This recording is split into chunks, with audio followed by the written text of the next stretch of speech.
자, 말씀을 나누겠습니다. 비유 15번째, 뱀처럼, 비둘기처럼, 양처럼, 예수처럼. 마태복음 10장 5절에서 23절까지 말씀 함께 봉독하시죠. 예수께서 이 12를 내어보내시며 명하여 가라사대 이방인의 길로도 가지 말고 사마리아인의 고을에도 들어가지 말고 차라리 이스라엘의 집에 잃어버린 양에게로 가라. 가면서 전파하여 말하되 천국이 가까웠다 하고 병든 자를 고치며 죽은 자를 살리며 문둥이를 깨끗하게 하며 귀신을 쫓아내되 너희가 거저 받았으니 거저 주어라.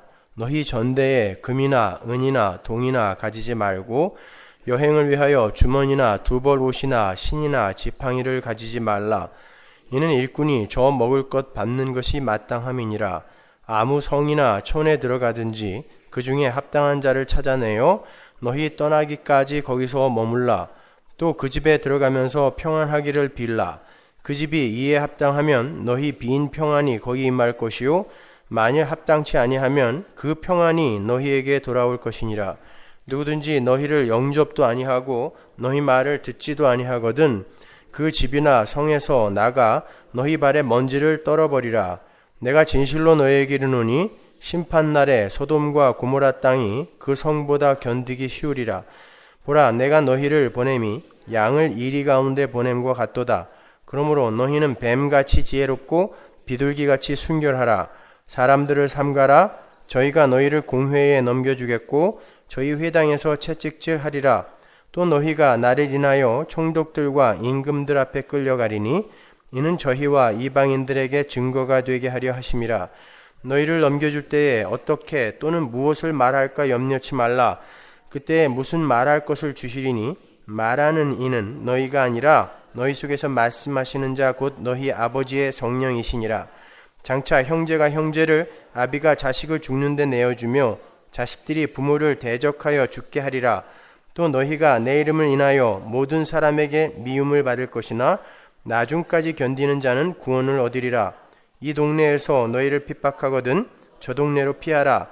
내가 진실로 너희에게 이르노니 이스라엘의 모든 동네를 다 다니지 못하여서 인자가 오리라. 아멘. 이야기 내용의 전체가 거의 다 비유적인 언어로 설명이 되어 있기 때문에 이해가 좀 쉽지 않습니다. 그렇죠? 여러분이 제가 한 줄도 빠짐없이 다 이해를 시켜드릴 테니까 정신 똑바로 차리고 잘 들어보세요. 지금 여러분에게 있어서 가장 소중한 존재나 물건을 하나씩만 한번 떠올려 보세요. 가장 소중한 존재, 가장 소중한 물건. 그게 어떤 것이어도 괜찮아요. 살아있는 것이든 죽어있는 것이든 가장 소중한 거. 그거 없으면 난 죽어버릴 것이다. 그렇게 생명처럼 여기고 있는 소중한 거. 아마 자식이 있으신 분들은 자식들을 떠올리셨을 거고 미혼인 분들은 부모나 형제 혹은 사랑하는 사람 등을 떠올리셨을 거예요. 그리고 어떤 분들은 이도저도 아닌 재산이나 명예나 인기 등을 떠올리셨겠죠. 어떤 분은 그 재산 모으는 걸 생명처럼 여기고 사는 분들도 계시다고 그러더라고요. 결혼도 안 하고. 그렇다면 이제 여러분이 떠올리신 그 존재나 그 물건이나 그 상황을 누군가가 여러분 코앞에서 죽이고 부수고 빼앗아 갔다고 한번 생각해 보세요. 여러분 코앞에서 지금 여러분이 떠올린 그 사람을 죽였습니다. 그리고 여러분이 뻔히 보고 있어요. 그리고 여러분이 떠올린 그것을, 그 물건을 빼앗아 가고 있어요. 지금 여러분 코앞에서 어떤 존재가. 그때 여러분은 그를 어떻게 하겠습니까? 여러분 코앞에서 자기 생명보다 더 소중한 자식의 가슴에 칼을 꽂고 부모의 심장을 도려내며 애써 모은 재산을 일거에다 불태워버리고 있어요. 그런데 여러분에게 그 존재를 제압할 힘이 있어요. 내 소중한 걸 빼앗아가고 있고 내 소중한 관계를 죽이고 있는 그 사람을 제압할 힘이 있어요. 여러분에게. 그럼 어떻게 하시겠어요? 죽이죠, 당연히. 여러분이 생명처럼 여기는 걸 이미 죽였단 말이에요, 그 존재가. 그때 어떤 생각이 드시겠냐고요? 죽이죠. 아마 갈기갈기 찢어서 능지처참을 해버릴 것 같지 않으십니까? 그래도 신자는 원수까지도 사랑해야 하는 자이니만큼 용서의 사람 스데반이나 손양원 목사님 등을 떠올리면서 참고 용서하겠다라는 그런 마음이 드세요? 거짓말들 하지 마시고 멋있는 척 하기 위해서 그런 거짓말 하지 마시고 솔직해보자는 말이에요. 진짜 여러분에게 그런 일이 일어났을 때 내가 생명처럼 여기고 있는 존재나 물건을 내 눈앞에서 파멸시키고 빼앗아간 존재를 성도의 사랑으로 우리가 정말 용서할 수 있냐고요. 그런데 그렇게 여러분이 생명처럼 여기는 걸 죽이고 빼앗은 분이 하나님이시면 어떻게 하겠어요? 우리 인간은 하나님이라도 죽입니다. 하나님이 찾아오셔서 여러분의 삶을 윤택하게 만들어주시고 부하게 만들어주시고 안락하게 만들어주시기는커녕 여러분이 생명처럼 여기고 있는 것을 죽이고 빼앗아 가신다면 그래도 그 하나님 믿으시겠냐고요. 생명 같은 내 것을 빼앗아 가는 존재는 그게 하나님이라 할지라도 죽이고 싶은 게 죄인들의 본성이에요. 그래서 하나님이 이 세상에 내려오셔서 세상 사람들에게 죽임을 당한 것입니다. 아니 예수님이 언제 그들의 자식이나 부모나 재산을 빼앗은 적이 있었나? 혹 이런 질문이 드실 분들이 계실지 모르겠는데요. 여러분, 내가 그토록 사랑하는 그 존재들이 결국 나라는 존재의 확장에 불과하다는 것을 아십니까? 예수님이 이 땅에 내려오셔서 바로 그 나라는 존재를 부정해버리셨단 말입니다. 바리새인이라는 존재를 니네는 아니야 라고 생명을 빼앗은 거예요. 그것이 아직도 자식도 결국 나고요, 부모도 결국 나이고 재산도 결국 나예요. 그리고 내 명예와 내 인기도 납니다. 나. 타락한 죄인인 인간이 나라는 존재의 유익과 상관없이 객관적으로 사랑할 수 있는 건 단 하나도 없어요. 잘 생각해 보세요. 내가 내 자식을 진짜 객관적인 사랑으로 사랑하고 있다면 내 자식이 예수를 잘 믿고 일찍 하나님 품으로 올라가는 게 가장 기뻐해야 할 일이죠. 객관적으로 사랑한다면 그게 자식이 제일 잘 되는 거잖아요.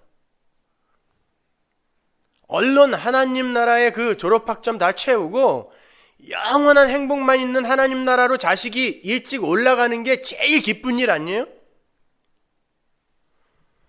그래서 진짜 자식을 객관적 사랑으로 사랑하는 사람은 자식의 인생 속에 쌓이는 그 어떤 스페시피케이션, 그 스펙보다도 그 자식의 올바른 신앙에 집중하여 관심을 가지게 되는 거예요.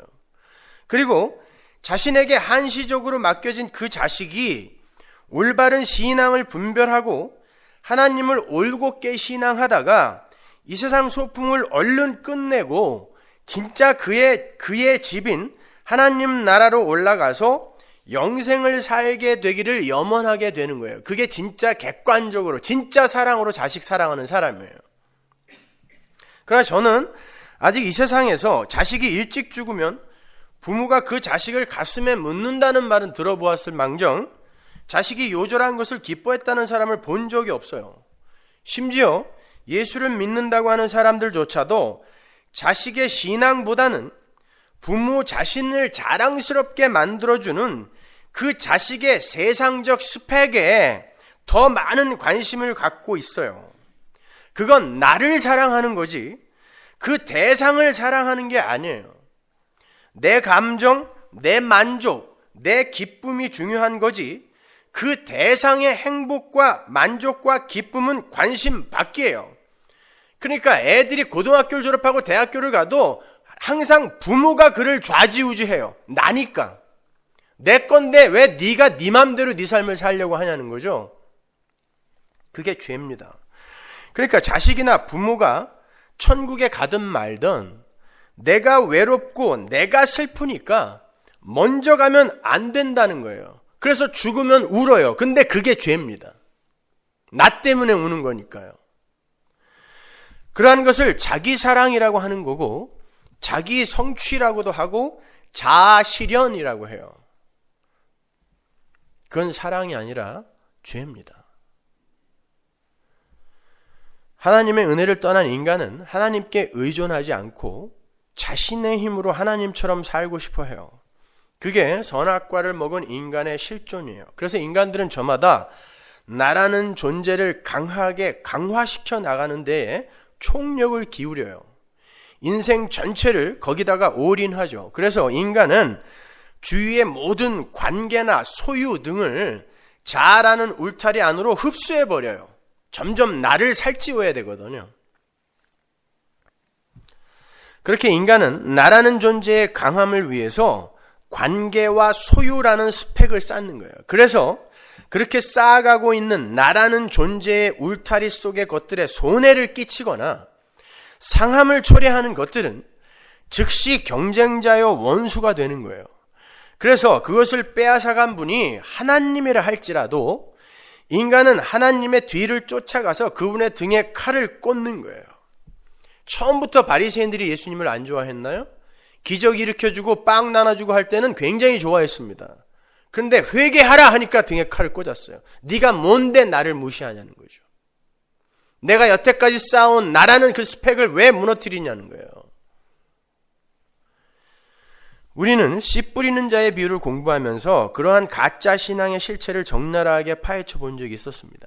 중요한 건 성경이 그렇게 하나님보다 자기 자신을 더 사랑하는 자는 반드시 죽는다라고 하셨다는 거예요. 자, 딴 사람 생각할 거 없어요. 여러분이 가장 소중한 걸 지금 하나님이 여러분 코앞에서 죽였을 때 여러분이 당신이 뭔데 내가 사랑하는 걸 죽여 그리고 그분의 멱살을 잡는다면 여러분이 하나님 죽인 거예요. 여러분의 생명을 하나님보다 더 사랑한 거란 말입니다. 여기서 그거에 자유로울 사람이 어디 있어요? 그런데 하나님은 그들을 죽이겠다고 이야기하신다니까요. 니들이 이 세상에서 나보다 더 사랑하는 게 하나라도 있으면 니넨 죽는다 그랬단 말입니다. 요한복음 12장 25절 보세요. 자기 생명을 사랑하는 자는 잃어버릴 것이요. 이게 그 말이에요. 자기 생명, 이게 나란 말입니다. 나의 육.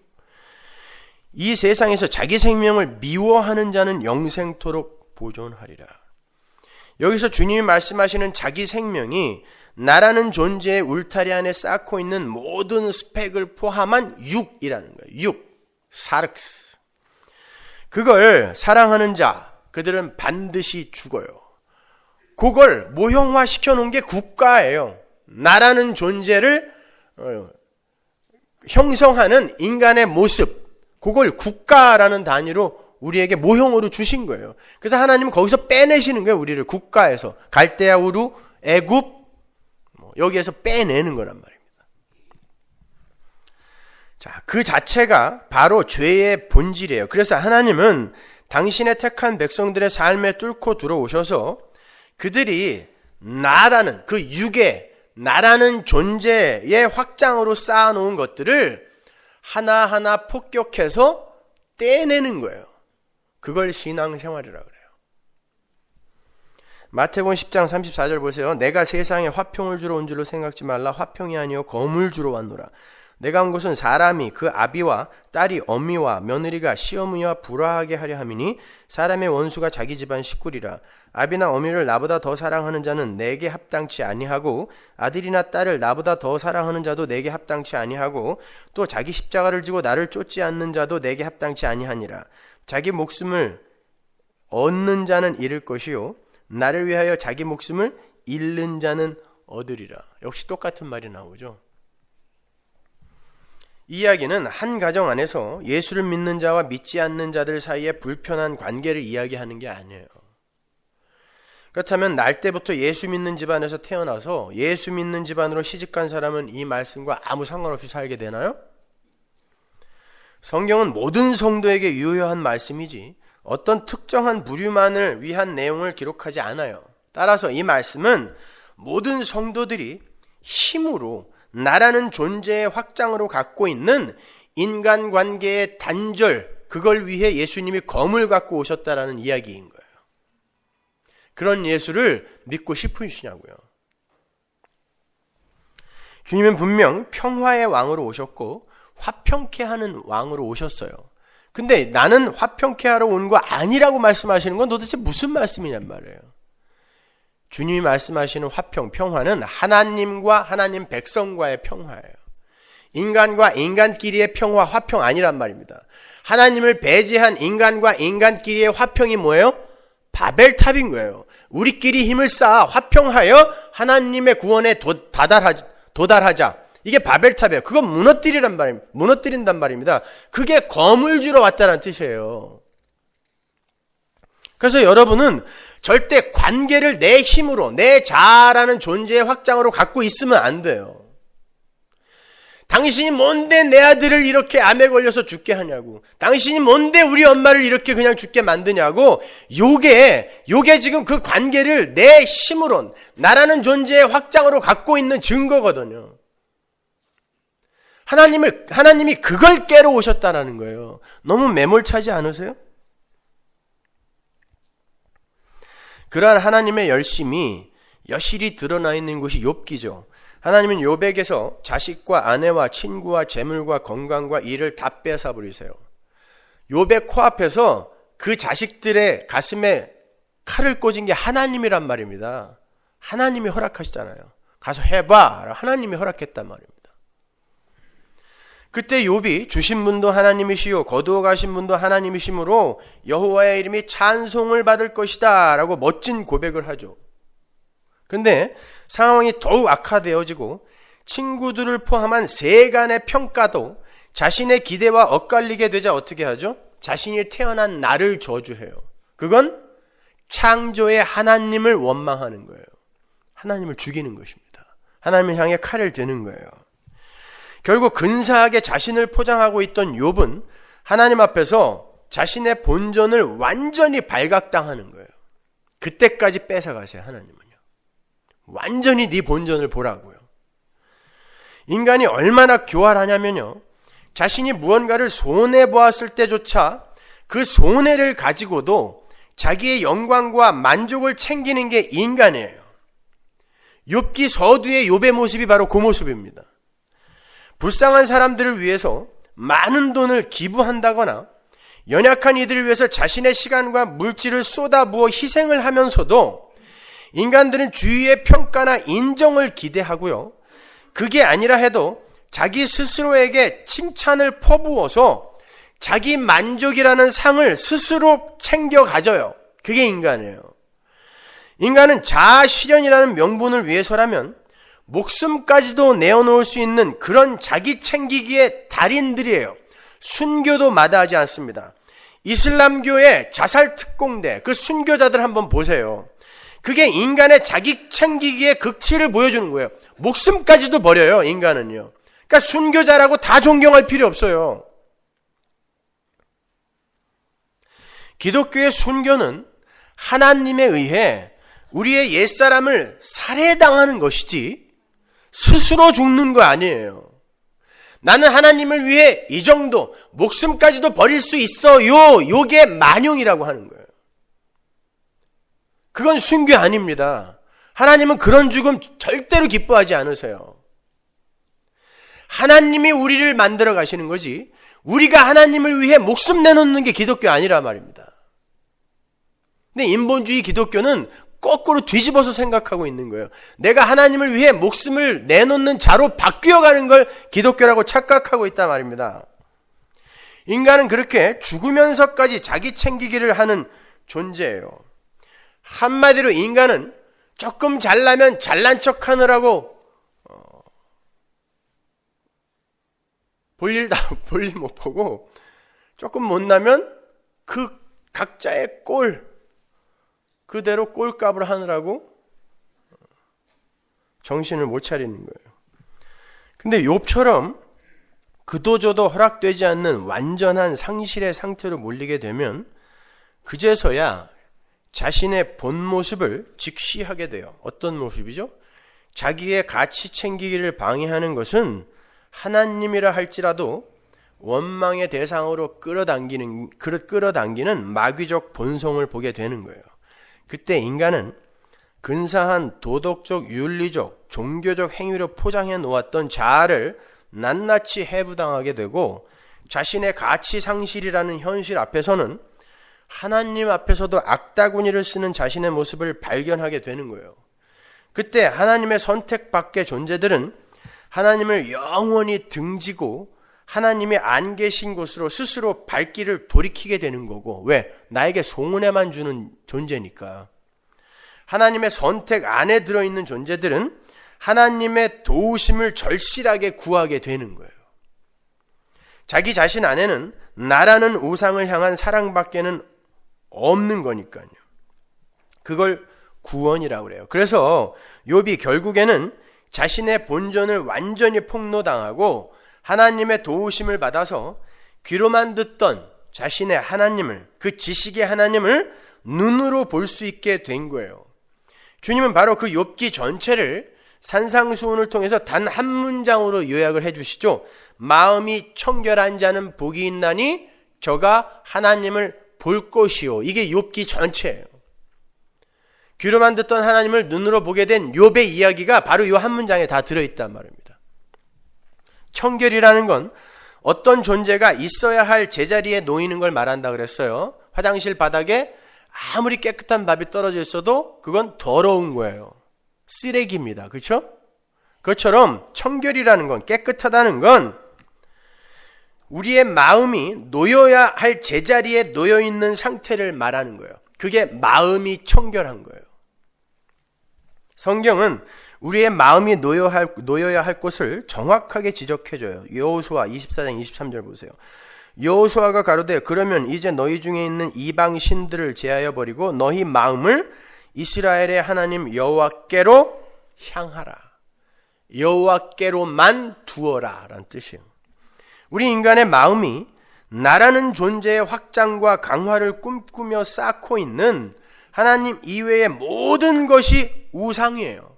그걸 여호수아가 이방신이라고 부르죠. 그 단어는 예수님이 맘모나스라고 바꿔서 말씀하신 그 단어예요. 우리의 마음이 있어야 할 자리를 떠나서 이방신에게 가 있는 상태를 부정한 상태라 그래요.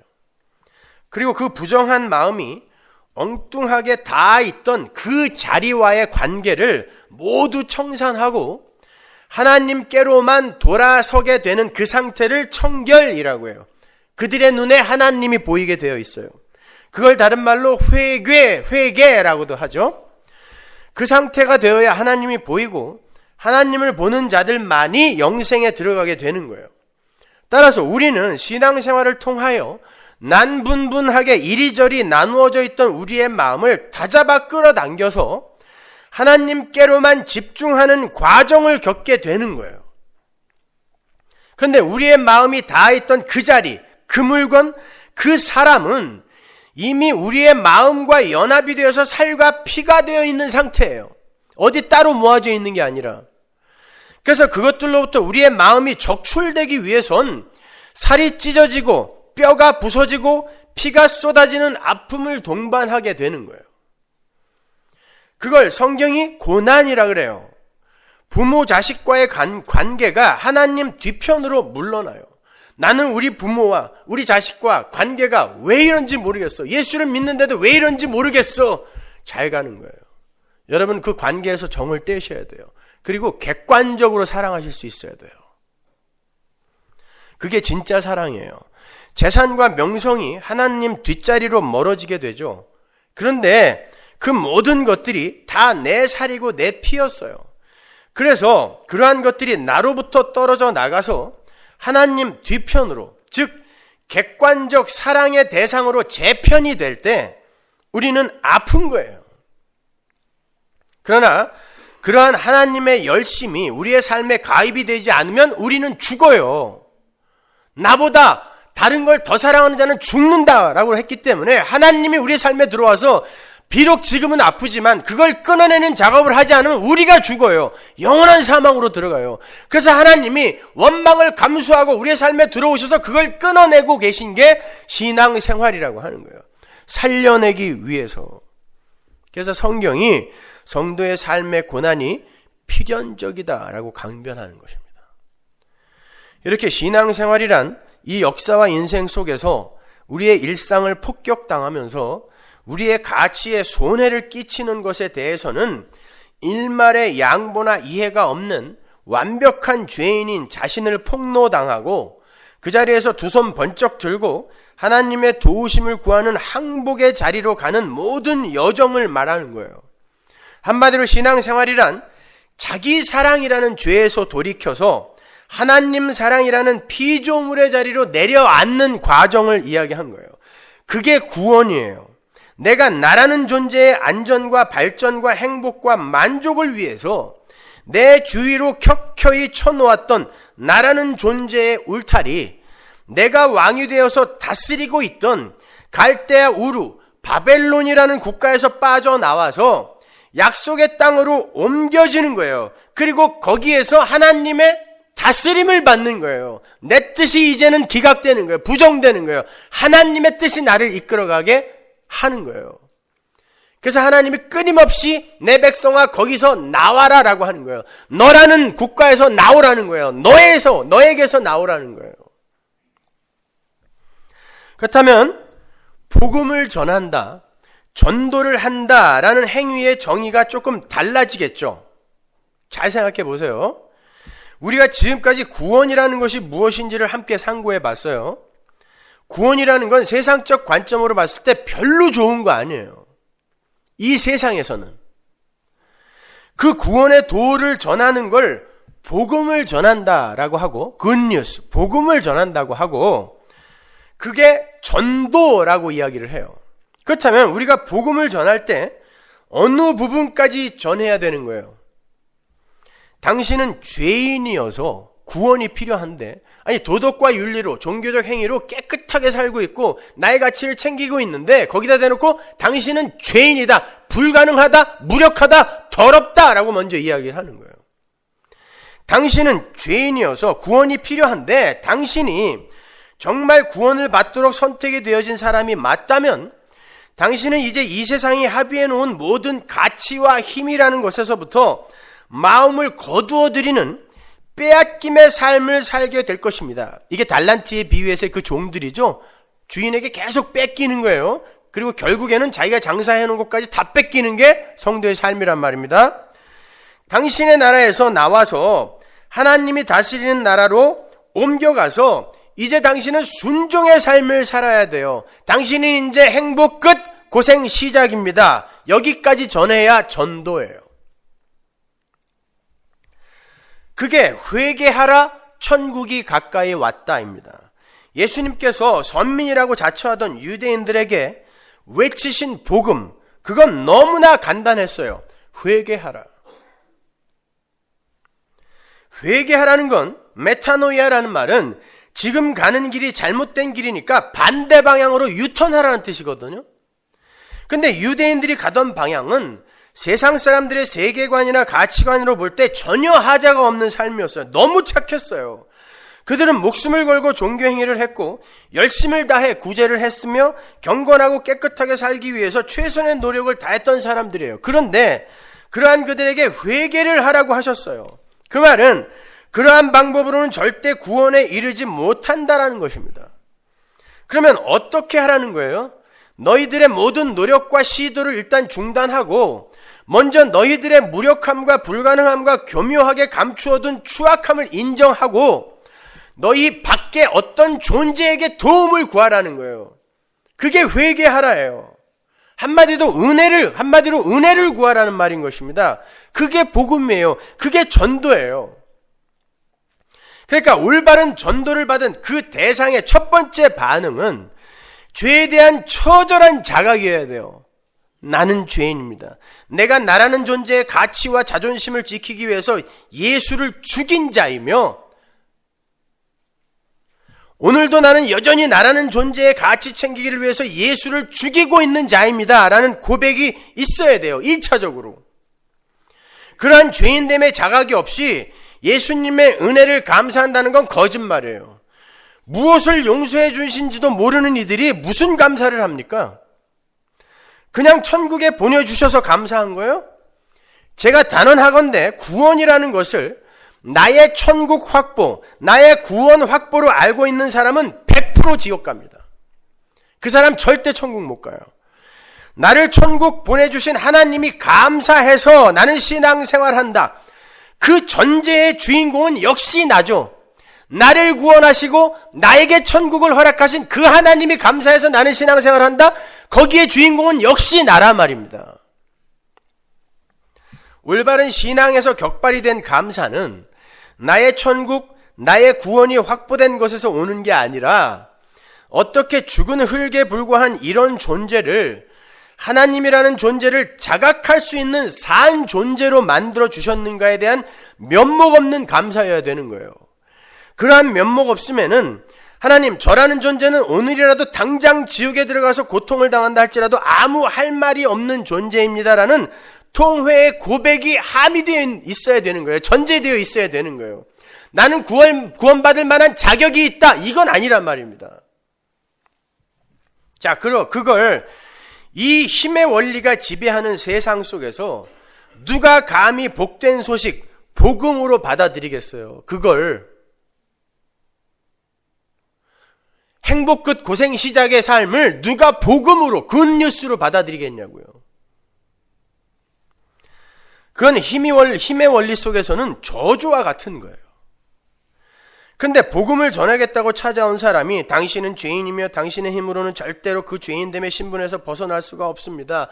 당신이 거기에서 구원받기 위해서는 하나님의 은혜가 필요한데, 하나님의 은혜를 받게 되면 당신이 지금 마음을 주고 있는 모든 대상들에게서 당신의 마음을 거두어들이는 과정을 필연적으로 겪게 됩니다. 그리고 당신의 마음은 오직 하나님께로만 향하게 됩니다.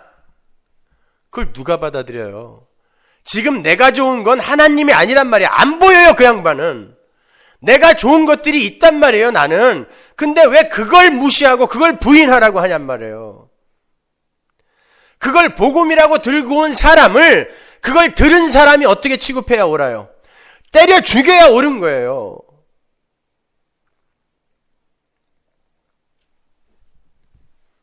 그래서 오늘 본문에서 주님께서 제자들을 파송하시면서 내가 너희를 세상에 보내는 것이 양을 이리들에게로 보내는 것과 같은 마음이다 라고 말씀을 하신 거예요. 잘 자란 양을 배고픈 이리 앞으로 보내는 건 어서 먹어라 라고 음식으로 내어주는 것과 똑같은 거예요. 가서 먹히라는 것입니다. 그런데 그냥 보내세요. 세상이 일이라면 사자나 호랑이 정도로 무장을 시켜서 보내시면 되잖아요. 그러면 힘으로라도 복음을 전해볼 것 아닙니까? 십자군 전쟁이었죠, 그게. 성공했나요? 힘이 무서워서라도 복음을 받아들일 것이다 라는 그런 사고, 착각입니다. 그건요. 주님은 양으로 보내세요.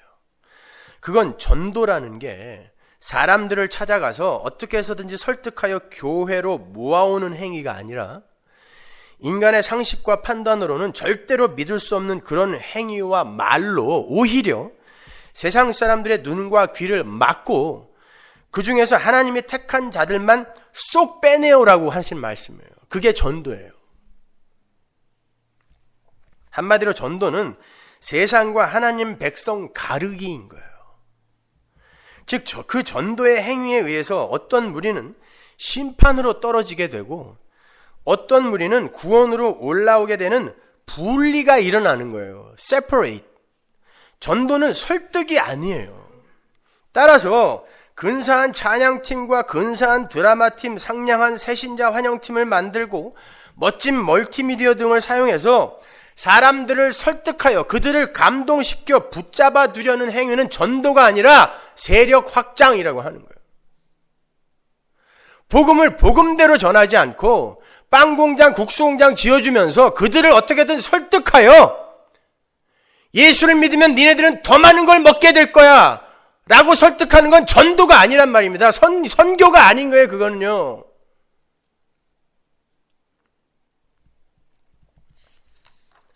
전도는 오히려 가라지들을 쫓아내는 것이어야 돼요. 전도는 하나님이 하시는 거고, 우리의 전도 행위는, 그 미련한 전도 행위는, 사도 바울이 말한 미련한 전도 행위는 오히려 이 세상에 착한 척하고 나는 예수를 믿고 있다라고 착각하고 있는 자들의 눈과 귀를 막아서 쫓아버리는 거예요. 분리시키는 거예요. 구별시키는 거예요. 그걸 전도라고 하는 거예요.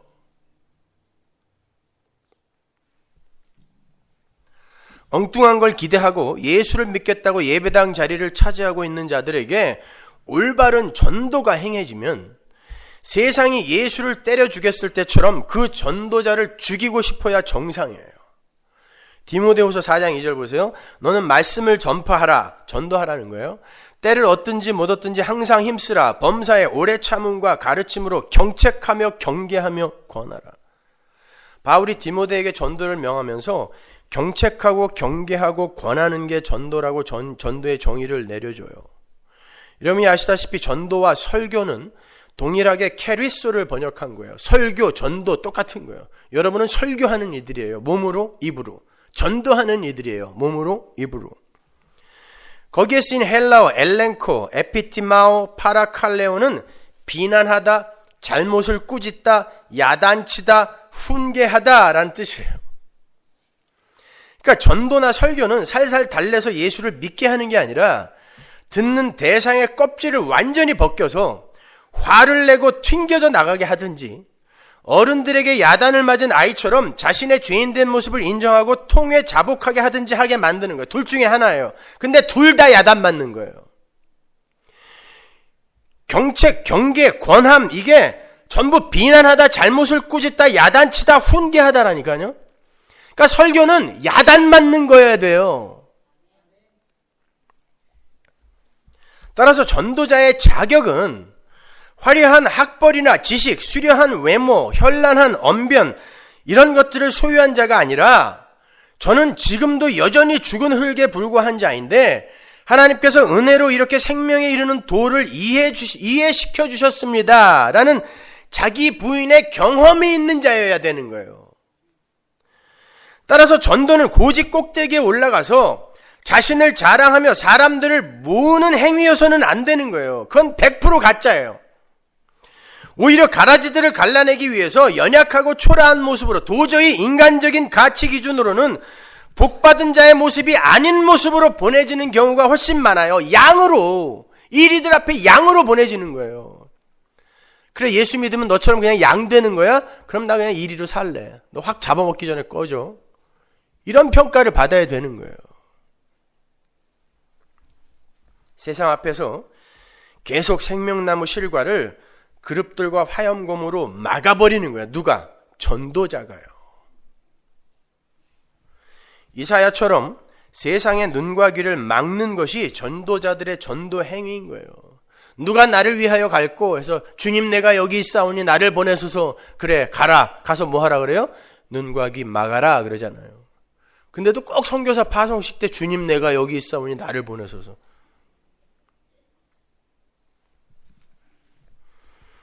그래서 주님은 제자들을 세상으로 보내시면서 그나마 가지고 있는 세상적 힘들을 전부 뺏어버리는 거예요. 마태복음 10장 9절 보세요. 너희 전대에 금이나 은이나 동이나 가지지 말고 여행을 위하여 주머니나 두벌 옷이나 신이나 지팡이를 가지지 말라. 이는 일꾼이 저 먹을 것 받는 것이 마땅함이니라. 먹을 건 하나님이 챙겨줄 테니까 그것 외에 너를 증명하고 너를 자랑할 만한 모든 것, 네가 힘으로 삼을 만한 모든 것은 다 두고 가라 그러는 거예요. 게다가 전도를 하는 그들의 삶이 어떻게 전개가 될 것인지를 구체적으로 말씀을 해주시는데 도대체 이해가 안 가는 내용이에요. 본문 17절 이하로 보세요. 사람들을 삼가라. 이건 사람들 만나지 말라라는 말이 아니라 사람들 의지하지 말라는 뜻이에요. 저희가 너희를 공회에 넘겨주겠고 저희 회당에서 채찍질하리라. 또 너희가 나를 인하여 총독들과 임금들 앞에 끌려가리니 이는 저희와 이방인들에게 증거가 되게 하려 하심이라. 너희를 넘겨줄 때에 어떻게 또는 무엇을 말할까 염려치 말라. 그때 무슨 말을 할 것을 주시리니 말하는 이는 너희가 아니라 너희 속에서 말씀하시는 자 곧 너희 아버지의 성령이시니라. 장차 형제가 형제를 아비가 자식을 죽는데 내어주며 자식들이 부모를 대적하여 죽게 하리라. 또 너희가 내 이름을 인하여 모든 사람에게 미움을 받을 것이나 나중까지 견디는 자는 구원을 얻으리라. 이 동네에서 너희를 핍박하거든 저 동네로 피하라. 이게 전도자의 삶이며 설교자의 삶이에요. 살고 싶으세요 이렇게? 총독들과 임금들, 즉 세상의 권세자들에게도 미움을 받고 가족들에게까지도 버림을 받아서 하나님과만 묶이게 되는 게 전도자의 삶이에요. 그래서 사도 바울도 하나님이 마치 자신을 사형수처럼 개선장군 행진의 미말, 즉 전쟁 포로처럼 여기셨다고 고백하는 거예요. 나를 하나님이 마치 죽이려고 하시는 것 같아. 이런 고백을 했단 말입니다. 전도라는 것 그 자체가 목적이라면 하나님께서 이런 것들을 막아주셔야 일이 효율적으로 진행이 되지 않을까요? 근데 핍박을 말씀하시는 주님이 그걸 막아주시겠다고 하지 않고 그냥 다른 동네로 피하라고 그래요. 다른 동네 가면 핍박 없어요? 핍박 있어요. 계속 당하란 뜻이에요. 안 막아주겠다라는 거예요. 안 막아주는 건 괜찮아요. 근데 왜 가지고 있는 것까지 다 뺏어서 보내냔 말이에요. 양돼서 가라는 거예요. 이 일은 내가 하겠다는 거예요. 유일하게 공격 무기가 없는 짐승은 양밖에 없어요. 양은 파리가 콧구멍에다 알을 낳아도 그걸 어떻게 할 방법이 없는 짐승이에요. 파리도 못 이기는 짐승이에요. 한마디로. 심지어 이리들 앞에 먹잇감으로 던져진 양으로 선 제자들에게 뱀처럼 지혜롭고 비둘기처럼 순결하라고 말씀하세요. 그 말은 양은 끝까지 양의 신분을 지켜야 한다는 것이고 그 어떤 공격에도 이 세상의 다른 먹잇감의 눈을 돌려서는 안 된다는 말씀이에요. 뱀이라는 동물이 그의 지혜로 이 세상에서 가장 혁혁한 공을 세운 적이 있죠. 에덴 동산에서. 피조물의 자리에서 조용히 순종의 삶을 살고 있던 하와에게 선악과의 나무 열매를 들이대면서 왜 네가 하나님의 말만 듣고 살아야 돼? 너도 충분히 하나님처럼 될 수 있어. 야, 여기 지혜의 열매, 선악을 알게 하는 나무 열매가 있으니까 먹어봐! 라고 깨웠죠. 그래서 결국 피조물인 인간이 자신의 자리를 벗어나서 하나님 자리로의 도약을 시도했어요. 그게 휘브리스, 교만, 죄입니다. 따라서 이 일이들 틈으로 양으로 보내지는 제자들에게 뱀처럼 지혜로우라고 말씀하신 것은 절대 뱀, 마귀의 유혹에 넘어가서 양의 자리에서 이탈하지 말고 끝까지 양으로 죽으라는 말씀인 거예요. 여러분, 에덴 동산 이후로 뱀은 모든 이들의 기피 대상이 됐어요. 뱀만 보면 돌 던져요. 근데 뱀이 거기서 토끼로 못 변해요. 그냥 그 돌을 맞아야 돼요. 그게 뱀의 지혜예요. 그러니까 뱀의 지혜는 그렇게 자기 자리를 끝까지 고수하고 지키는 거예요. 비둘기의 순결도 마찬가지예요. 홍수가 끝나갈 무렵 물이 얼마나 줄었는지 알아보기 위해서 먼저 까마귀를 보내죠. 근데 이놈의 까마귀가 물이 다 마를 때까지 안 돌아왔어요. 발 디딜 틈이 없었는데 안 돌아왔어요. 비둘기 보냈더니 금방 돌아와. 7일 있다 또 보냈더니 다시 잎사귀 물고 돌아왔어요. 그리고 또 보냈더니 그때 비로소 발 디딜 자리가 있고 먹을 게 생기니까 날아가는 거예요. 주인의 뜻에 순종하는 모습이 비둘기고 까마귀는 어떻게 그 수십 일을 물이 창이란 그곳에서 견딜 수 있었을까요? 까마귀는 죽은 고기를 먹습니다. 무리를 떠다니는 하나님이 이건 아니다 해서 전부 멸절시켜버린 그 죽은 고기를 먹으면서 사는 게 까마귀예요. 비둘기의 순결은 니들이 아무리 배가 고프고 아무리 절박한 환경에 처해진다 할지라도 이 세상의 죽은 고기, 세상이 가치와 힘으로 정해놓은 거 그거에 눈 돌리지 말라는 뜻이에요. 뱀처럼 지혜로워라, 비둘기처럼 순결해라, 네 자리 지키라는 거예요. 세상 쫓아가지 말라는 것입니다. 그게 전도자예요. 그러니까 세상으로 파송이 되는 전도자는 뱀의 지혜에 속지 않는 지혜로운 자가 되어서 자기의 신분을 인위적으로 격상하려는 시도를 멈추고 양의 신분으로 이리에게 잡아먹혀야 하는 것이고 비둘기의 순결함으로 세상의 죽은 고기에 관심을 가져서는 안 되는 자로 보내지게 되는 거예요. 근데 그게 잘 안 되잖아요. 그래서 주님이 우리의 삶에 개입하셔서 이리 앞에서 사자로 변신하려고 하는 우리를 묵사발 내는 거예요. 내가 힘이 없어서 당하는 줄 알아? 그리고 확 사자로 변하려고 그랬더니 하나님이 이리를 때리는 게 아니라 나를 때려. 그냥 양으로 있으란 말이야. 이게 하나님의 철장이란 말이에요. 이게 쉽냐고요. 이 삶이 쉽습니까? 어려워요, 여러분. 세상의 죽은 고기를 덥석 물려고 하는 우리의 도모를 막아버리죠. 그래서 여러분의 인생에 로또라는 건 없어요. 로또 당첨은 없어요. 죽은 고기 덥석 무는 거 하나님이 그거 먹게 놔두실 것 같으세요? 그래서 성도의 삶은 지지리도 복도 없는 자의 삶처럼 보일 수도 있는 거예요. 하는 것마다 막히기도 하고 세상에게 두들겨 맞고 있는데 말려주시지도 않는 것처럼 보여요. 양은 그렇게 이리에게 먹혀 죽음으로 세상의 심판에 참여하는 자라는 것을 우리에게 알려주는 거예요. 우리가 세상을 심판하는 자리에 앉아있는 자라는 걸. 그렇게 뱀의 지혜와 비둘기의 순결은 어려움과 고난의 현장에서도 제자리를 떠나지 않는 순종의 몸짓인 거예요. 그래서 이방인과 권세자들에게 넘겨질 때 말할 것을 준비하지 말라는 거예요. 왜? 우리는 양으로 이리들 앞에 서면요, 할 말을 못해요. 근데 하나님이 어떻게 하시겠다는 거예요? 성령을 너희 안에 두어서 할 말은 다 하게 만들겠다는 거예요. 이걸 또 가지고 그냥 전도하는 사람들은 설교 준비 안 해도 하나님이 영으로 다 말씀해 주신다고? 그놈이 무당이에요.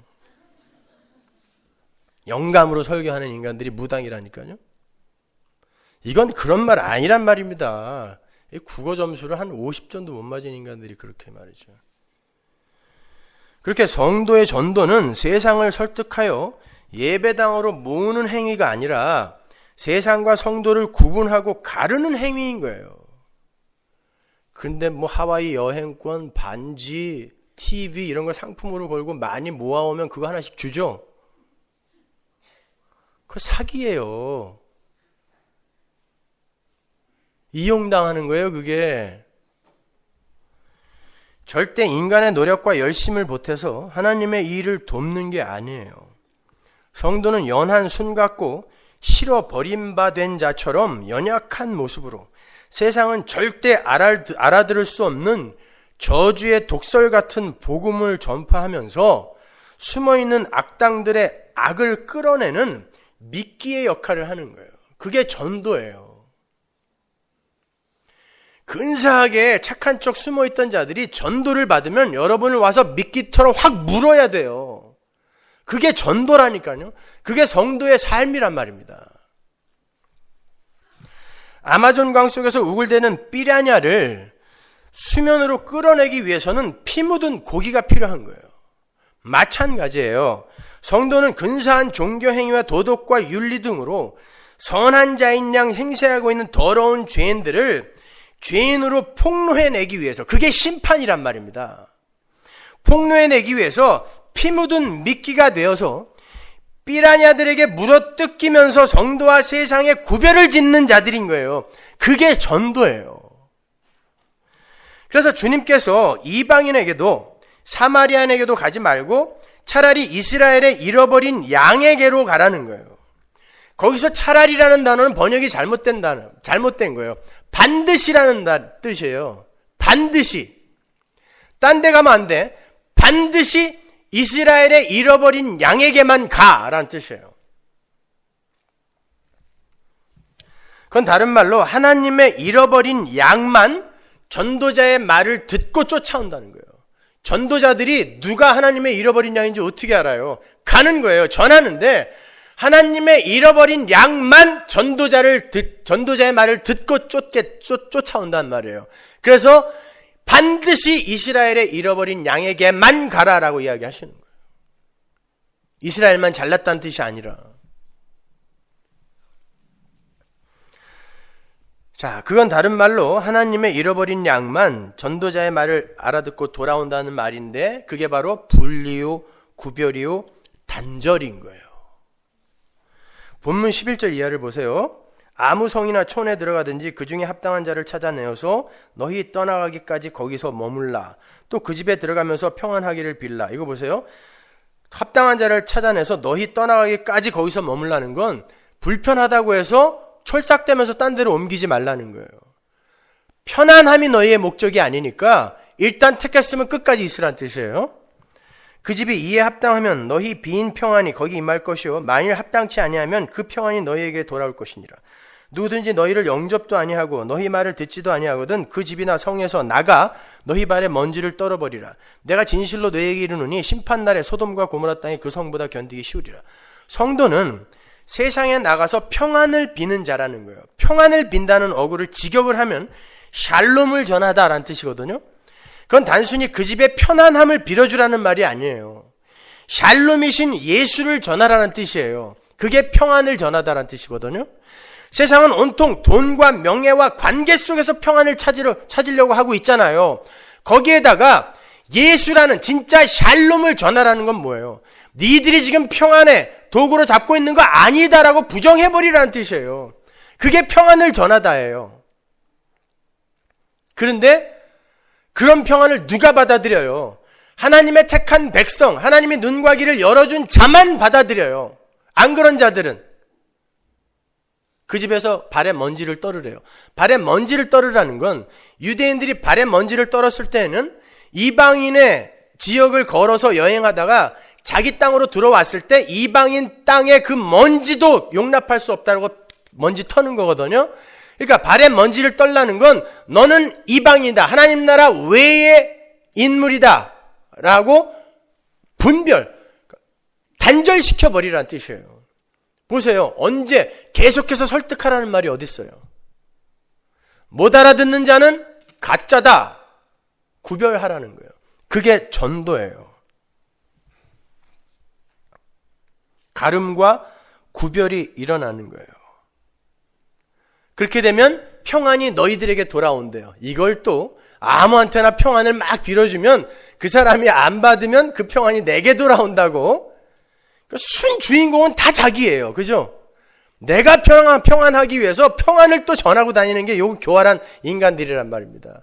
이 말은 그 말이 아니라 샬롬을 전했는데 그들이 샬롬, 예수라는 평안을 받아들이지 않았을 때는 니들이 갖고 있는 예수가 진짜 평안이다라고 구별이 일어난다라는 거예요. 니들이 갖고 있는 평안이 진짜니까 그게 평안이 너희들에게 돌아간다라는 뜻이란 말입니다. 전부 다 잘못 알고 있었죠? 이건 구별하라는 거예요. 세상을 심판해버리라는 거예요. 그게 전도자라는 거예요, 여러분. 그렇다면 그렇게 제자들을 발가벗겨서 내보내시는 주님께서 그들에게 병을 고치고 귀신을 쫓아내는 권능을 주신 건 도대체 어떻게 이해를 해야 되냐고요. 본문 5절 이하로 갑니다. 예수께서 이 12를 내보내시며 명하여 가라사대 이방인의 길로도 가지 말고 사마리아인의 고을에도 가지 말고 차라리 반드시 이스라엘 집에 잃어버린 양에게로 가라. 가면서 전파하여 말하되 천국이 가까웠다 하고 병든 자를 고치며 죽은 자를 살리며 문둥이를 깨끗게 하며 귀신을 쫓아내되 너희가 거저받았으니 거저주어라. 잘 보세요. 이런 권능을 가진 사람은 절대 이리 앞으로 보내지는 양일 수가 없어요. 이런 권능이 있는데 왜 양이에요? 사자지. 에? 근데 왜 양이라고 그러냔 말이에요.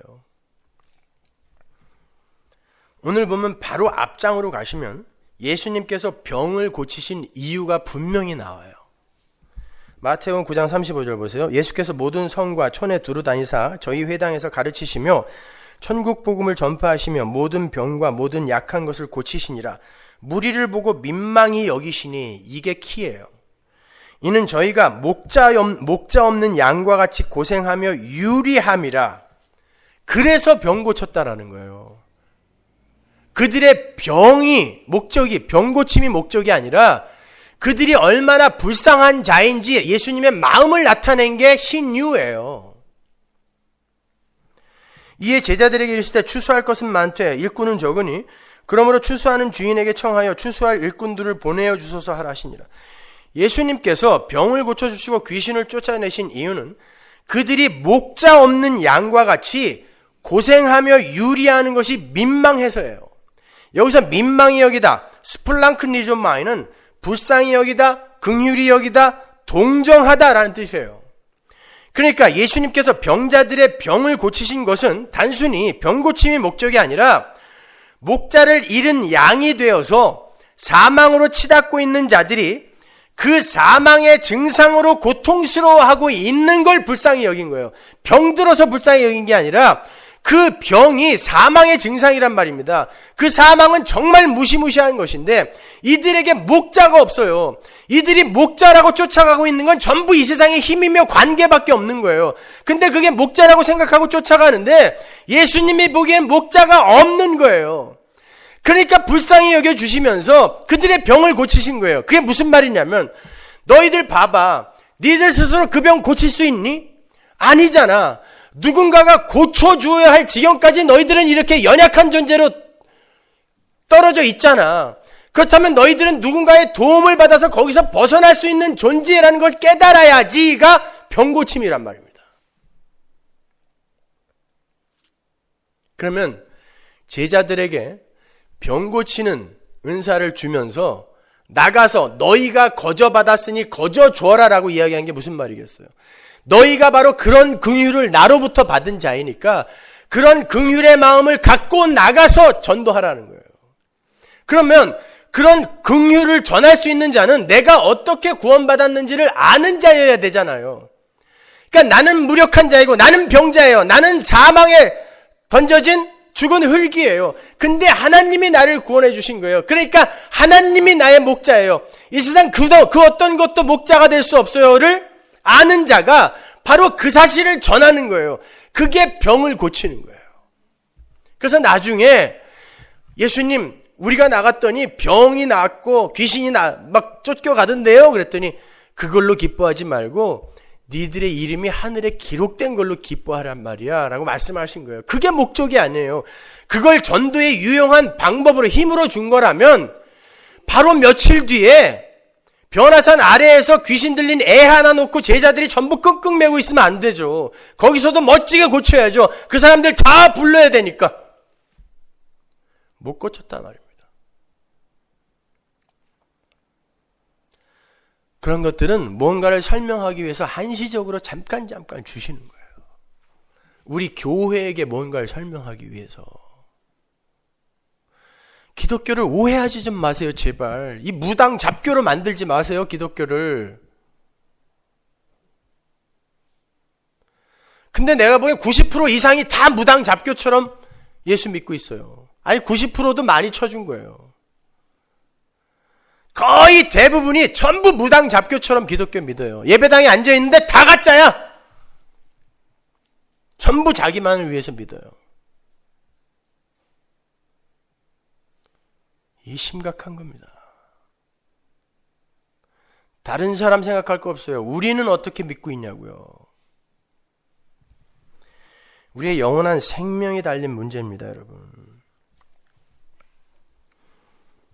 병에 걸리고 귀신이 들린다는 것 자체가 인간이 사망에게 붙들려 있다는 증거고, 그것에서 스스로 빠져나오지 못한다는 것 자체가 인간 스스로는 사망에서 풀려날 길이 없다는 것을 입증하는 거예요.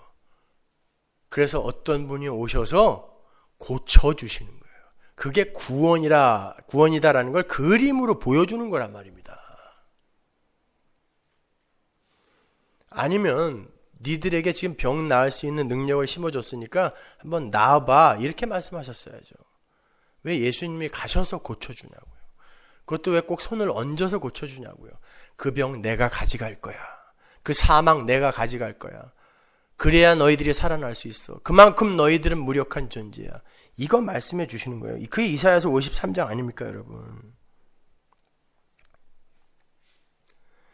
9장으로 가면 예수님께서 12제자를 파송하시면서 추수할 일꾼이 부족하다. 그러니까 하나님에게 추수할 일꾼을 보내달라고 기도하라 그러죠. 12제자로 부족하다라는 말이에요? 그럼 더 많이 보냈어야죠. 근데 그 말씀하시고 12명 그냥 파송하신단 말입니다. 그 말이 무슨 말이겠어요? 추수라는 건 심판, 추수라는 것 자체가 알곡과 가라지를 다 구별하여서 가라지는 불에 넣는 것까지를 추수라 그래요. 추수는 긍휼의 마음을 갖고, 다른 말로 예수님의 긍휼이 없으면 우리는 다 불에 던져져 죽을 수밖에 없는 그런 풀입니다, 먼지입니다라는 그 확실한 신앙 고백을 갖고 그걸 전하는 자들이 추수꾼이에요. 근데 너희들이 그 마음을 갖고 있니? 라는 걸 물어보시는 거예요.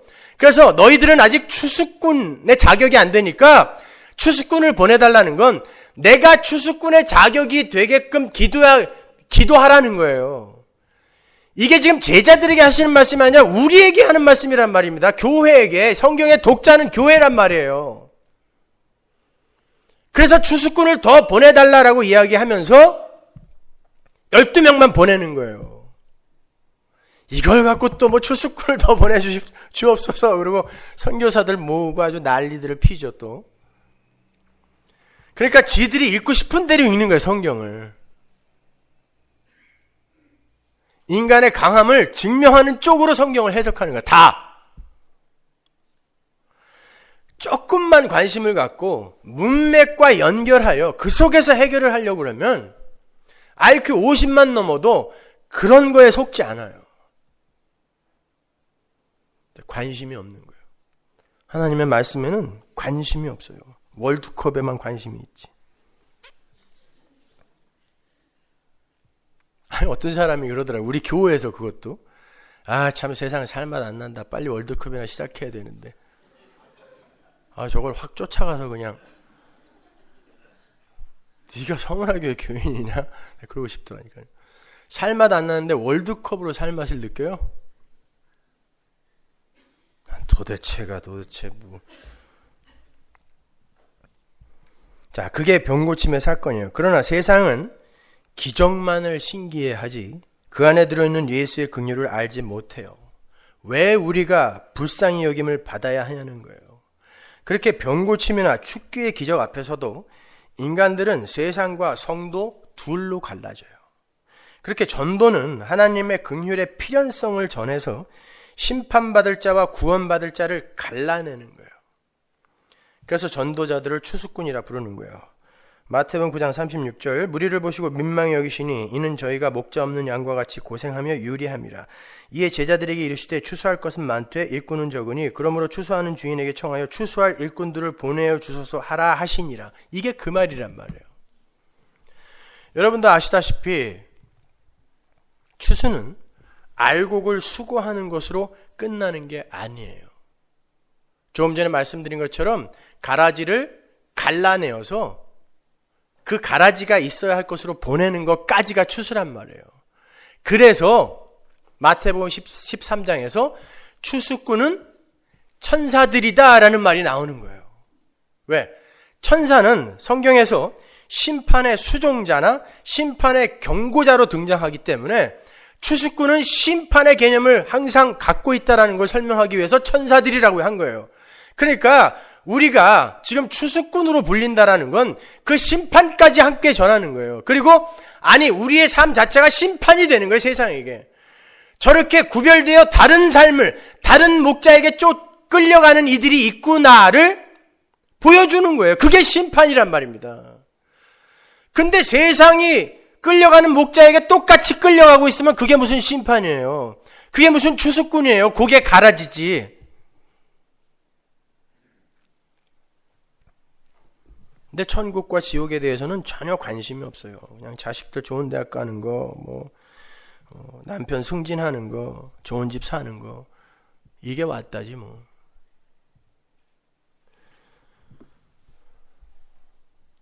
우리는 성도는, 추수꾼인 성도는 복음을 전하면서 심판에 처해질 자들에게 당해야 돼요. 무시를 당해야 되고 철저하게 외면을 당해야 돼요. 절대 세상에서 칭찬 못 받습니다. 그래서 주님은 보내지는 제자들에게 이렇게 말씀하세요. 본문 24절 제자가 그 선생보다 또는 종이 그 상전보다 높지 못하나니 제자가 그 선생 같고 종이 그 상전 같으면 족하도다. 집주인을 바알세불이라 하였거든 하물며 그 집 사람들이랴. 그런즉 저희를 두려워하지 말라. 감추인 것이 드러나지 않을 것이 없고 숨은 것이 알려지지 않을 것이 없느니라.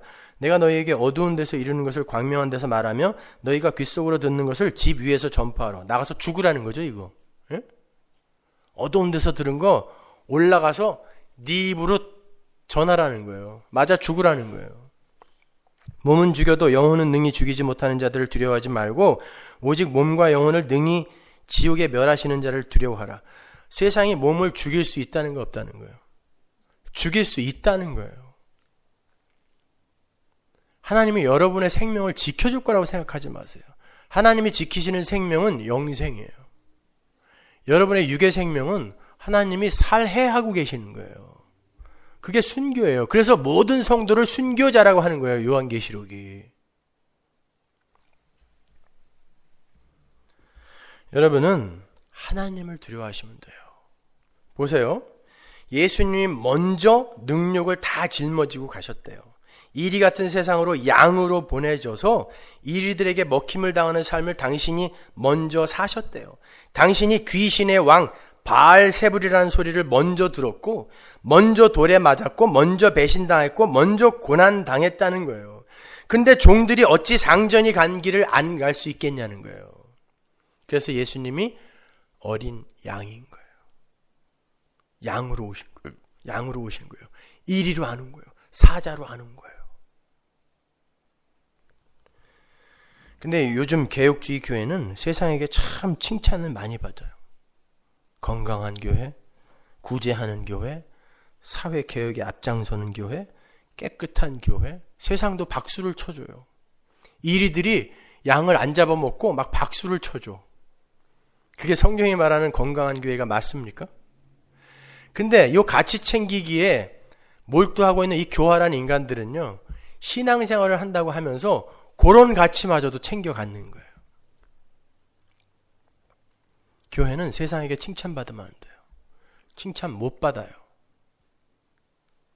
이리가 어떻게 양을 칭찬합니까? 잡아먹어야지. 여러분, 여러분이 성도로 부름을 받는 순간 여러분은 전도의 삶을 사시게 돼요. 아닌데요, 난 전도라는 거 해본 적이 없는데요. 아니요, 그걸 전도라고 하질 않아요. 여러분의 삶 자체가 전도예요. 전도는 꼭 누구에게 다가가서 예수 믿으세요라고 말하는 것을 전도 지칭하는 게 아니에요. 전도는 이 세상과 하나님의 선택된 백성의 구별을 짓는 삶 전체, 그걸 전도라고 한단 말입니다. 확실히 머릿속에 넣어두세요. 그게 전도예요. 따라서 성도는 구원을 받는 그 순간부터 전도의 삶을 살게 돼요. 여기에 세상과 구별된 어떤 존재가 있다는 것을 드러내는 자로 살게 된단 말이에요. 그런데 그 전도자의 삶이 어떤 삶이라고요? 양으로 이리에게 보내지는 삶이에요. 양으로 있다가 사자로 변신해서 이리를 혼내줄 수도 없는 그런 삶이에요. 뱀처럼 계속 돌을 맞아야 하고 비둘기처럼 세상의 죽은 고기도 못 먹어요. 세상 힘을 완전히 무장해제당한 채 신발 하나, 옷 한 벌이라는 연약한 모습으로 세상 앞에 서게 되는 거예요. 그런데 그들 앞에 목자가 있어요. 이 세상 모든 존재가 목자를 잃고 민망한 상태에 놓여 있는데 오직 그들에게만 목자가 있어요. 그러니까 양으로 보내지는 성도의 삶은 그 양의 삶 자체에 목적이 있는 게 아니라 그를 이끌고 계신 목자에게 초점이 맞춰지는 거예요. 목자에게 초점이 맞춰지는 거예요. 그게 진짜 복된 삶이에요. 그러나 이리들은 절대로 목자를 쫓지 않아요. 왜냐하면 스스로에게 자가 방어 능력이 있기 때문에 그래요. 돈, 명예, 관계 등으로 이미 철갑 같은 방어막과 무기를 갖추고 있기 때문에 목자가 필요 없어요. 그렇게 인간이 자신의 마음을 송두리째 빼앗긴 채 자기 방어의 무기로 붙들고 있는 것을 생명이라고 해요. 물론 인간 측에서의 정의예요.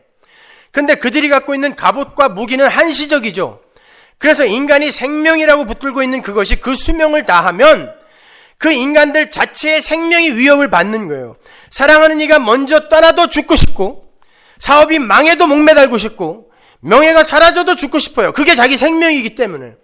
그러나 그 생명은 한시적인 거예요. 그러나 자기를 이끌고 있는 목자에게 마음을 둔 자들은 그 목자가 존재하는 한 영혼이 살아요. 그걸 영생이라고 그래요. 왜? 우리의 목자는 영원한 하나님이기 때문에. 그 목자를 따라 영생을 살아야 하는 하나님 나라 백성들이 이 세상에서 그 목자만을 쫓아야 하는 이유, 그리고 그 방법을 배우는 거예요. 그래서 이 역사 속에서의 목자는 우리를 사망의 음침한 골짜기로 끌고 가시기도 하고 푸른 초장으로 이끄시기도 하는 거예요. 그리고 그 원수들을 다 물리쳐 주시지도 않고 그 원수들에게로 이끌어 가셔서 그 원수들이 둘러싼 곳에서 원수의 목전에서 상을 주시는 거예요. 밥맛이 있겠냐고요, 거기서. 근데 왜 원수의 목전에서 상을 주세요? 원수를 물리치고 상을 주시지. 그래도 목자가 나를 지키고 있기에 맛있게 먹는 게 양이라는 거예요. 그러한 이들에게 야, 나는 사망의 음침한 골장이나 푸른 초장 어디에서도 내게 부족함이 없다. 왜? 여호와는 나의 목자시니까 라는 고백을 하는 거예요. 그게 시편 23편이에요. 이리들은 푸른 초장에서 풀만 먹고 이리가 어떻게 살아요? 이리는 반드시 죽은 고기를 먹어야 돼요. 그게 까마귀입니다. 산 거 잡아먹지 않나요? 어차피 죽여서 먹잖아요. 죽은 고기를 먹어요. 이리는. 그들은 절대 푸른 초장도 만족스러운 곳이 못 돼요. 양만 푸른 초장이 부족함이 없는 곳이 되는 거예요. 그래서 양으로 살라는 거예요. 여기에서 우리는 그 양의 삶을 배워서 하나님이 천국에서 우리를 이끄시는 대로 그냥 쫓아가는 자로, 하나님 절대 의존적 존재로 변화되어 가면 되는 거예요. 그러니까 너무 잔머리 굴리면서 그렇게 살지 마세요. 목자가 이끄는 삶, 그 삶이 옳은 삶이에요. 지금 여러분이 계신 곳이 사망의 음침한 골짜기일 수 있어요. 원수의 목전일 수 있어요. 하나님이 안 막아주셔. 근데 목자가 있단 말입니다. 양은 근시예요. 목자밖에 안 보여요. 그래서 양만 목자를 쫓아가요. 졸졸졸졸졸졸. 육식동물은 멀리 내다봐요. 멀리 내다보는 비전과 야망이 있는 존재는 절대 눈앞에 목자에게 눈두지 않아요. 교회에 무슨 비전이 그렇게 많아요? 성도에게 무슨 야망이 그렇게 많습니까? 여러분, 양이라니까요. 눈앞에 목자만 바라보는 거예요. 사망의 음침한 골짜기? 괜찮아요. 풀밖에 없는 푸른 초장? 괜찮아요. 잠시 후면 끝납니다, 여러분. 그렇게 우리를 양으로 끌고 가시는 이가 먼저 양이 되어 가셨죠. 그래서 요한계시록에서 이렇게 이야기하는 거예요. 우리의 목자가 어린 양이다 그래요. 근데 그 양을 쫓는 양들은 양이 어디든지 끌고 가는 대로 쫓아가더라. 요한계시록 14장 4절 보세요. 이 사람들은 여자로 더불어 더럽히지 아니하고 정죄리 있는 자라, 어린 양이 어디로 인도하든지 따라가는 자며, 사람 가운데서 구속을 받아 처음 익은 열매로 하나님과 어린 양에게 속한 자들이니. 어린 양이 어디로 끌고 가든지 끌려가는 자여야 돼요. 여러분이 지금 처해 있는 상황이 어디로예요? 어디로든지예요. 근데 왜 여기는 싫다고 그러세요? 내가 뭔가 멀리 보고 있는 게 있다는 것이죠, 지금. 그게 일이라니까요. 빨리 말씀을 듣고 그 일의 탈을 벗으시란 말입니다.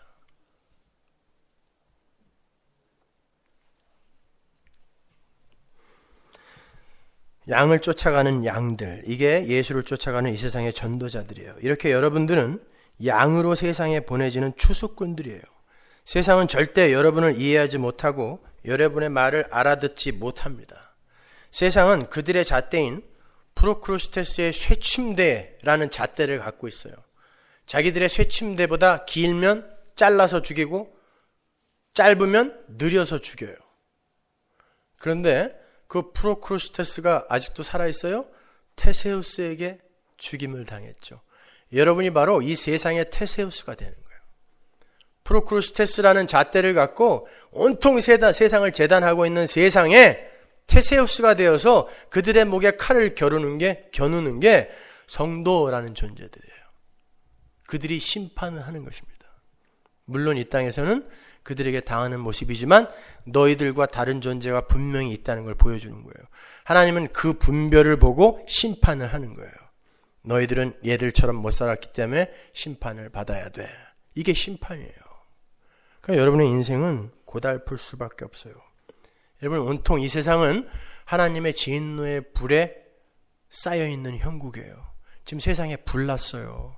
하나님이 오늘 본문의 마지막이 뭐예요? 내가 너희들이 이 세상에 이스라엘 온 마을을 다 돌아다니기 전에 내가 올 거다 그러죠. 이게 무슨 말이겠어요? 심판의 긴박성을 이야기하는 거예요. 모든 존재들이 전부 복음을 알아듣기 전에 나는 올 거라는 거예요. 나는 그렇게 설득하지 않겠다는 것입니다. 심판의 긴박성, 불났어요. 따라서 전도자는 세상을 향해 불이야! 외쳐야 되는 거예요. 당신들 거기서 안 나오면 죽어! 빨리 나와! 불이야! 라고 외쳐야 되는 거예요. 근데 그걸 살살 얘기해요. 불이야. 아저씨 불났어요. 나와주실래요? 뭐 이래야 돼요? 근데 왜 저보고 소리 지른다고 뭐라 그래요? 전도는, 설교는 불이야를 외치는 거예요. 진짜 내 눈앞에서 불이 일어난 걸 보는 사람은 아무리 자제를 해도 불이야가 안 돼요. 그래서 저는 설교 살살하는 인간들 다 가짜라고 생각하는 거예요. 어떻게 그게 가능하냐고요. 불이 났어요. 곧 타 죽어요. 근데 마음이, 이게 안타까운 마음이 안 들어요? 근데 목소리가 살살 나와요. 저뿐만 아니라 여러분이 그런 안타까움을 갖고 세상을 향해 외치셔야 돼요. 불이야. 여러분은 세상을 불쌍히 여겨야 되는 분들이에요. 이건희를 불쌍히 여기시고 빌 게이츠를 불쌍히 여기세요. 왜 그들 앞에서 불쌍한 존재로 사십니까? 이제 불난 그 세상에서 곧 영원히 그 불과 함께 불타버릴 그들을 왜 부러워하세요? 불쌍히 여기셔야죠. 그게 회개하라예요. 천국이 가까이 왔다. 그게 전도자예요. 캐리소, 전도, 설교. 근데도 계속 안 나오는데 어떻게 설교를 짧게 해요? 계속 외쳐야지. 불이야, 불이야. 어? 1시간 반 갖고도 안 되지. 안 나오고 거기서 계속 타고서 아이고 뜨뜻해 이러고 있는데 어떻게 짧게 하냐고요.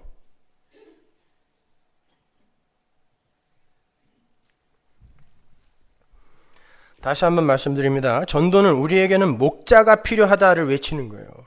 우리 스스로 자가 방어 능력을 가지고 자아 성취의 힘을 가진 자가 되어서 하나님 앞에 기특한 존재가 되는 게 아니라 나는 목자가 없으면 죽은 양에 불과한 존재입니다를 고백하는 게 전도예요. 거기에서 하나님이 창세전에 택해 놓으신 자들이 저도요 하고 나오는 게 그게 구원이고 우리에게 맡겨진 전도의 삶, 그 삶을 우리는 목숨 걸고 살아내게 되어 있어요. 하나님이 그렇게 끌고 가요. 그걸 성실하게 사시란 말입니다, 여러분.